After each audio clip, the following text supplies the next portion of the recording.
Donc, le cash, c'est essentiel pour un entrepreneur. C'est le sujet dont je vais vous parler maintenant, et notamment parce que nous avons finalement un État qui... hop, alors attendez, on va bien rire. On a un État qui a décidé de mettre un effort particulier pour vous aider, les entrepreneurs, à développer finalement des ressources en période de crise. Voilà. Donc, deux nouveaux types de financement viennent de faire leur apparition la semaine dernière. Les prêts participatifs pour la relance et les obligations pour la relance. On a peut-être entendu parler. On va donc partir un petit peu dans ce détail. Je vous rappelle d'abord que la crise, c'est un moment, comme Jacques Attali le disait, qui est long et difficile.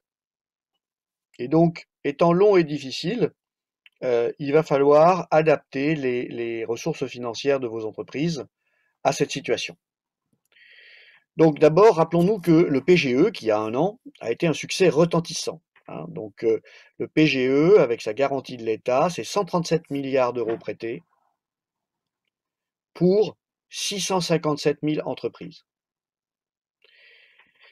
C'est donc soi-disant 2,8% de taux de refus. Alors vous voyez le petit derrière, c'est que évidemment quand on demande à celui qui opère un système de vous dire si le système fonctionne bien, en général, il vous dit que oui, bien sûr. Bah, évidemment, il ne veut pas que vous pensiez qu'il a mal fait son travail. Donc ça, c'est la statistique officielle. Vous savez que la statistique officieuse, bien entendu, est beaucoup plus importante que ça, puisque néanmoins, on peut dire que la quasi-totalité des entreprises dites éligibles, c'est-à-dire celles dont raisonnablement le consensus pensait qu'ils pouvaient rembourser le PGE, l'ont obtenu. Bon. Mais nous, on sait au contact des entrepreneurs que c'est évidemment pire que ça. Néanmoins, un énorme effort historique, jamais vu, 137 milliards d'euros, prêtés en quelques mois à 657 000 entreprises, et 1 an de différé d'amortissement supplémentaire est possible. Donc pour tous ceux qui ont souscrit le PGE, vous savez que vous pouvez demander à repousser d'1 an encore la date du premier remboursement, parce que bien entendu, c'est un prêt amortissable. Et un prêt amortissable dans un contexte de crise qui dure, ça veut dire que vous allez devoir, chaque mois, chaque trimestre, commencer à rembourser ce prêt, alors même que la crise est peut-être encore là. Donc c'est un constat, si vous voulez, qui a été à la fois un énorme succès. On félicite l'ensemble des acteurs qui se sont mobilisés, l'État bien sûr, mais BPI France, les banques, le médiateur du crédit, dont vous savez que nous l'avons invité sur les chroniques, que nous saluons à nouveau. Nous le réinviterons probablement pour nous parler des nouveaux dispositifs. Toute la mécanique financière s'est mise au service des entreprises l'année dernière, avec un délai de mise en œuvre incroyablement rapide. Donc il y a eu des ratés, bien entendu, mais globalement, on peut dire qu'on n'a jamais connu ça dans la période de mémoire d'entrepreneur concernant un soutien pendant la crise. Mais bien sûr, le problème, c'est que les comptes 2020 vont bientôt sortir, et ils sont lourdement impactés pour un certain nombre d'entreprises. Alors, on a bien sûr des entrepreneurs qui sont inégalement touchés. Tristan, ici même, racontait combien les entreprises de la tech sont globalement plutôt des gagnantes de cette période. Donc le digital a été un moment finalement à le vent en poupe. C'est vrai d'autres secteurs, d'autres métiers. Vous avez la livraison à domicile qui est en train d'exploser. Vous avez bien sûr l'ensemble du e-commerce qui explose. Vous avez les secteurs des télécommunications qui évidemment nous permettent de faire ces visioconférences et de travailler depuis chez nous quand on le souhaite, et qui n'existaient pas dans des proportions aussi importantes il y a simplement 12 mois. Donc des entrepreneurs inégalement touchés. Pourquoi? Parce que vous pouvez être dans le secteur de l'aéronautique, dans le secteur de l'hôtellerie, dans le secteur de la restauration, dans le secteur du tourisme en général, de l'événementiel. Et là, vous êtes dans un état épouvantable parce que vous n'avez pas fait de chiffre d'affaires depuis des mois. Vous avez aussi des secteurs qui sont les fournisseurs de ces secteurs très touchés, qui eux-mêmes en cascade supportent des moins 20, des moins 30, des moins 50, des moins 70, des moins 90% de chiffre d'affaires en 2020. Donc, imaginez bien qu'on est parti pour un cycle dangereux. D'un point de vue comptable, quand vous faites des pertes, ça détruit vos fonds propres et ça va vous empêcher durablement d'emprunter. Donc, malgré les aides, malgré le soutien en cash, parce que globalement, le cash est OK, c'est-à-dire vous avez des réserves pour la plupart d'entre vous, euh, vous avez un bilan qui va se dégrader et qui va vous empêcher d'emprunter dans le futur. Et puis, deuxième grande question, le cash que vous avez aujourd'hui, si vous êtes dans une exploitation déficitaire, eh bien, combien de temps va-t-il durer? C'est facile, vous divisez votre solde de trésorerie par votre perte mensuelle et vous avez à peu près le nombre de mois que vous avez devant vous pour trouver des solutions. Donc, évidemment, nous avons besoin, vous avez besoin de ressources longues. Alors, l'État va lancer donc 2 nouveaux financements dont nous allons vous parler et qui ont pour objectif d'apporter aux entreprises, avec des limitations, nous le verrons, des ressources longues. Alors d'abord, ces ressources longues, pourquoi faire? L'objectif visé par l'État, c'est de vous permettre de faire des investissements matériels et immatériels et de financer votre BFR. Bonne nouvelle, c'est effectivement un usage raisonnable des ressources longues. On n'a pas le droit de l'utiliser ou de les utiliser, ces nouvelles solutions, pour rembourser d'autres dettes. D'accord? Donc c'est important de le noter. Et enfin, on n'a pas de conditions ni sociales ni environnementales, c'est-à-dire qu'on ne va pas vous demander ni de garantir l'emploi, ni de vous engager sur des plans de recrutement, ce qui peut être le cas sur d'autres types d'aides qui sont également disponibles et qui sont fort intéressantes. Ce sont les aides régionales que vous avez possibilité de demander sous forme de subventions dans le cadre de projets d'investissement, mais qui ont en échange un certain nombre d'engagements que vous devez prendre, et ce n'est pas illogique, pour avoir un certain nombre d'indicateurs qui s'améliorent. Quelles sont les entreprises visées par ce dispositif? Alors, d'abord, c'est ciblé PME-ETI. Donc, TPE, passez votre chemin, c'est pas pour vous. D'accord? On imagine que certaines grandes entreprises essaieront d'en tirer profit, mais c'est pas fait pour elles. D'accord? Donc, il faut avoir au moins 2 millions d'euros de chiffre d'affaires. D'accord? Et puis, en principe, il n'y a pas de limitation sectorielle. Il faut avoir des perspectives de développement à présenter dans un plan d'affaires ou un plan d'investissement. Donc, vous ne pouvez pas venir chercher ces nouvelles solutions juste pour dire j'ai besoin de trésor, j'ai besoin de cash et mon entreprise va rester ISO. Non, il va falloir justifier que on vous apporte ces ressources longues parce que vous avez au moins la perspective, personne ne vous demandera de garantir ça, mais vous avez au moins la perspective que la société que vous pilotez va grandir. Enfin, et c'est là toute la difficulté, c'est qu'il va falloir trouver le moyen d'expliquer que vous êtes viable, autrement dit, qu'on ne finance pas une entreprise dont la situation est tellement dégradée que ses possibilités de retour à meilleure fortune ne sont pas visibles ou ne sont pas crédibles par votre écosystème, et nous y reviendrons dans la conclusion. Donc, on visera les entreprises avec des notations Banque de France, y compris dégradées, jusqu'à 5+, mais bien entendu, on aura des entreprises qui ne pourront pas bénéficier de cela si la cotation Banque de France ou l'équivalent en cotation interne par les fonds d'investissement qui sont dans le dispositif se révélait être finalement plus dégradé. Quels sont les montants que vous pouvez espérer emprunter? Eh bien, d'abord, c'est 12,5% du chiffre d'affaires 2019. Donc, on n'est pas sur un trimestre de chiffre d'affaires comme l'était le PGE, mais la moitié de cette somme, d'accord? Ça, c'est pour les PME. Et pour les ETI, c'est 8,4% du chiffre d'affaires 2019. Vous avez des plafonds de ratios financiers qui ne sont pas encore publiés, mais qui vont l'être, relatifs aux fonds propres et à l'effet de levier. Et bien donc évidemment, si vous avez bouffé tous vos fonds propres, vous pouvez passer votre chemin. Le dispositif ne s'appliquera pas à vous. Si vous avez des fonds propres qui sont éventuellement en diminution et que vous n'avez pas trop d'endettement, c'est pas toujours le cas, mais ça peut l'être, à ce moment-là, ça peut être pour vous, mais il y aura donc des limites à la quantité de ressources longues que on va vous apporter dans ce dispositif. Deux solutions sont donc préparées. Les prêts participatifs relance, qu'on appelle aussi PPSE, prêts participatifs avec le soutien de l'État, bénéficiant du soutien de l'État. Alors, c'est quoi un prêt participatif?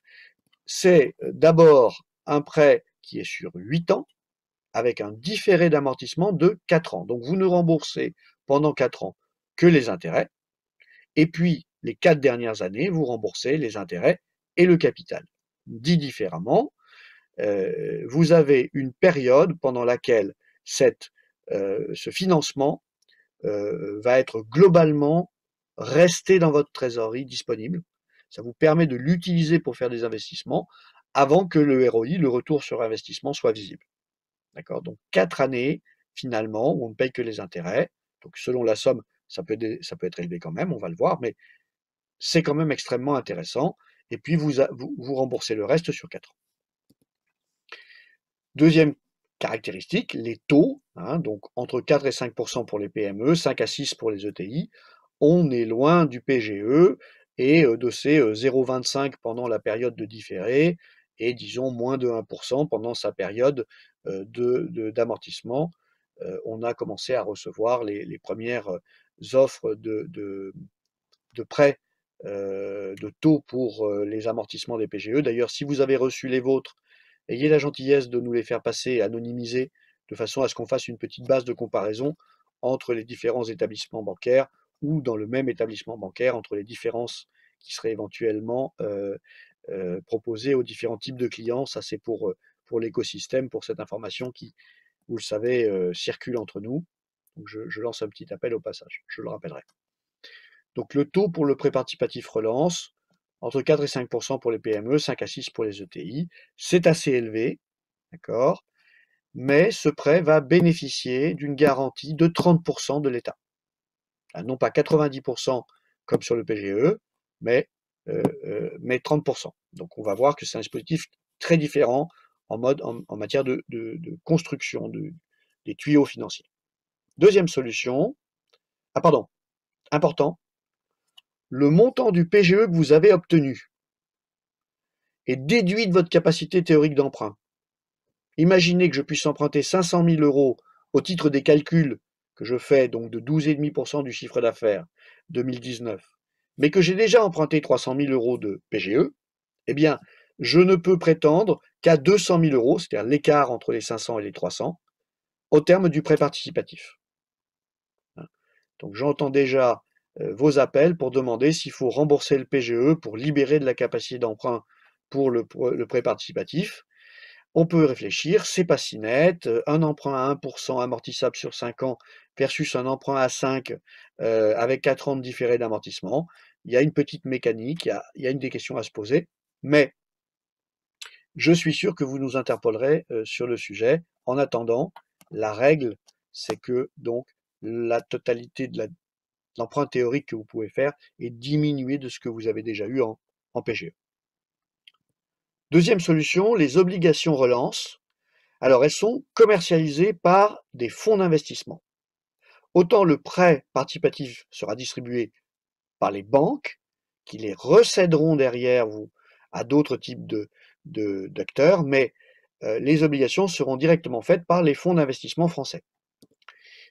Les règles, c'est une obligation de 8 ans, et comme c'est une obligation, vous remboursez au terme des 8 ans la totalité du capital emprunté. pendant 8 ans, vous payez les intérêts. Donc là, on est sur un modèle dans lequel c'est vraiment des quasi-fonds propres. Vous avez 8 années devant vous avant de rembourser le capital que vous avez emprunté. Pour l'instant, ils annoncent un taux entre 5 et 6% pour les PME, enfin 5 pour les PME, 6 pour les ETI.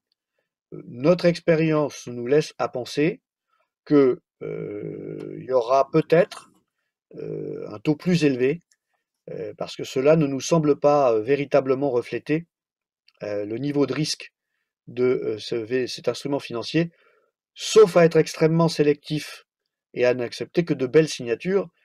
Et c'est peut-être ce qui va se produire pour que les taux restent aussi bas sur une ressource à 8 ans.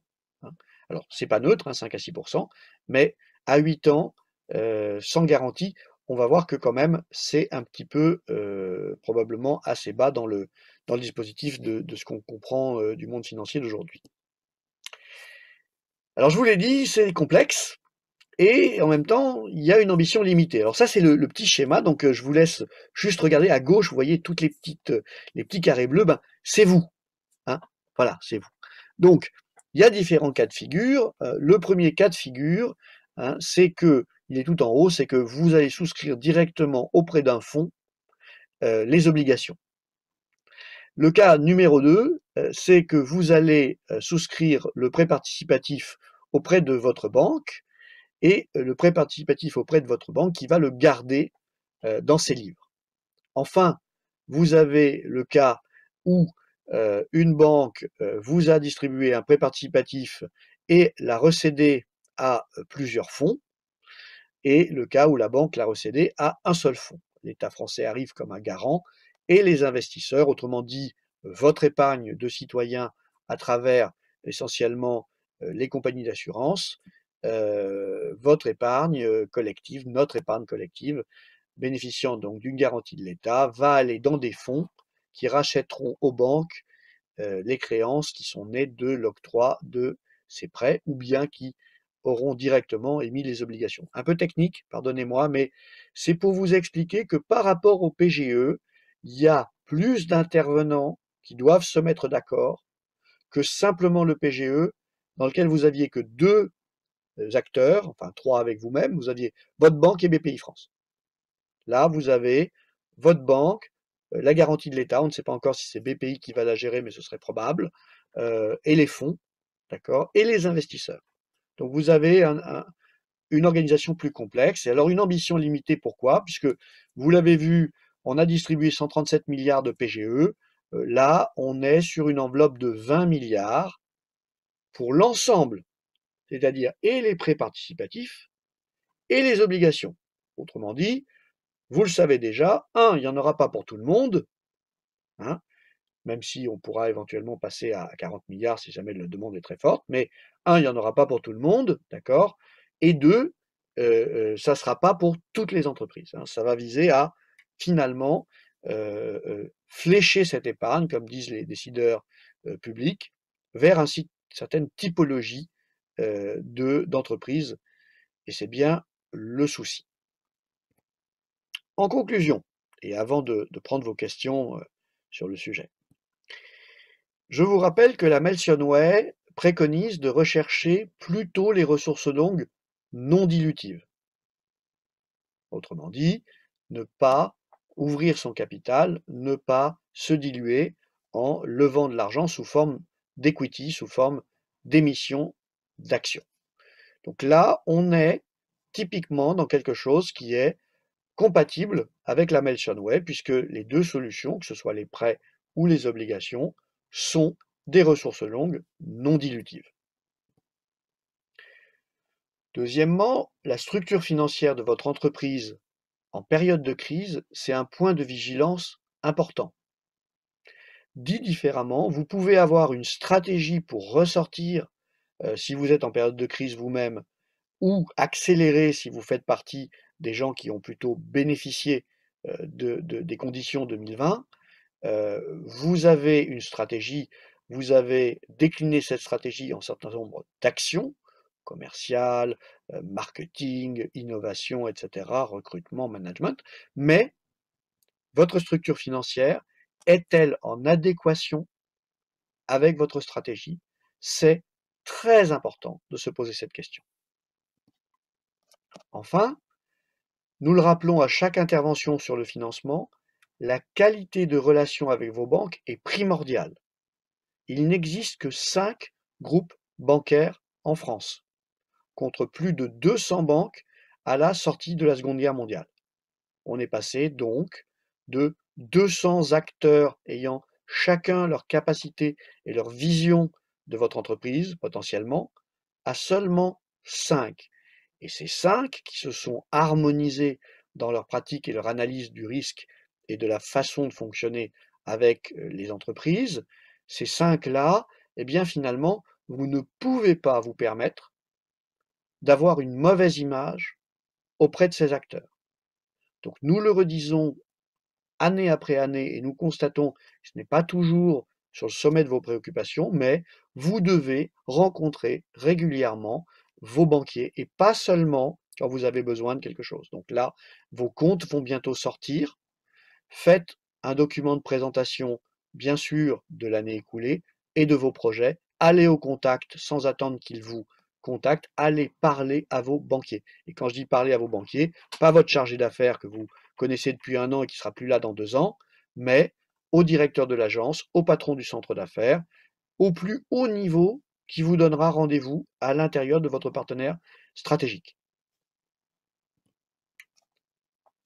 Nous reparlerons de ce sujet, bien entendu, puisqu'il a été annoncé jeudi dernier, enfin jeudi de la semaine dernière, donc on a très peu d'informations pour l'instant.